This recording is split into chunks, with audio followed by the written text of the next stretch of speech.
Hello, this is Reverend Don Lewis coming to you from beautiful Salem. And last night I shared with you one of my favorite proverbs from traditional Chinese culture.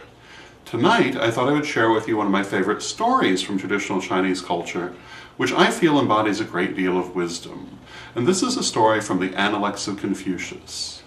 I happen to be very fond of the Analects of Confucius, and this is probably my favorite passage from the Analects, and it concerns a figure by the name of Qian Wan. And as you will know if you have read the Analects, which you probably have not, but if you have, you will know that the students of Confucius frequently ask Confucius about various figures who were considered to be exemplars of virtue at the time. And they would ask Confucius if he felt that they represented virtue and right action. And one of those figures was Qian Wan.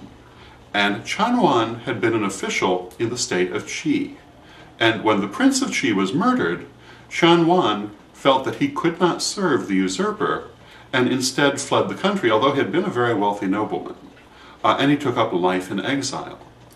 He went to the next state over, expecting that he would become part of the government of that state because he was very wise and learned and had a great deal of experience from his years in the government of Qi.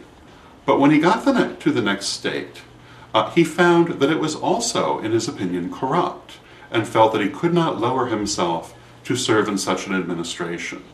So he went on to the next state, which he also found to be, in his opinion, corrupt, and felt that he could not waste his wisdom, experience, and virtue on such a corrupt administration. And so he went on to the next state, which of course he also found to be corrupt, as was the next one, and so on and so forth. And he lived out his life in decorous and wealthy exile, never taking up another position in any of these governments, although he was offered positions many times. And the students of Confucius asked Confucius if he considered Qian Wan to be a virtuous man, and this is what Confucius said. He said, "You could certainly call him scrupulous, but I don't know that you would call him virtuous." This is what I would say. I would say that you could not call Qian Wan virtuous because he really didn't do anything virtuous. He didn't do anything at all after leaving his initial state. It doesn't really matter what you know, what wisdom you have, what you have to offer the world, if you do not, in fact, offer it. It's like writing a book. You have not written a book until you've finished the last page. Otherwise, you're merely in the process. You do not have a great message to the world if you never speak to the world. You are not an exemplar of wisdom if you don't pass on your wisdom. And you are not a highly virtuous man, in the case of Qian Wan, if in fact you take no action. Because he turned down every possibility to make the world a better place, he did not in fact make the world a better place. He merely patted himself on the back, thinking himself better than everyone he dealt with. And he had many opportunities, no doubt, during his years in exile, to have used his wisdom and experience to do something good. Instead, from pride, he chose not to.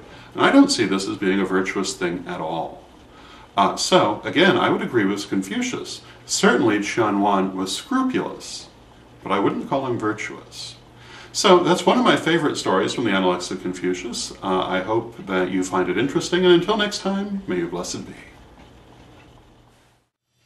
Wait, don't forget our books, Witch School First, Second, and Third Degree, and also Living the Wicked Life, and Ritual in Theory and Practice, available at a bookstore near you, or get them direct from us at www.witchschoolstore.com.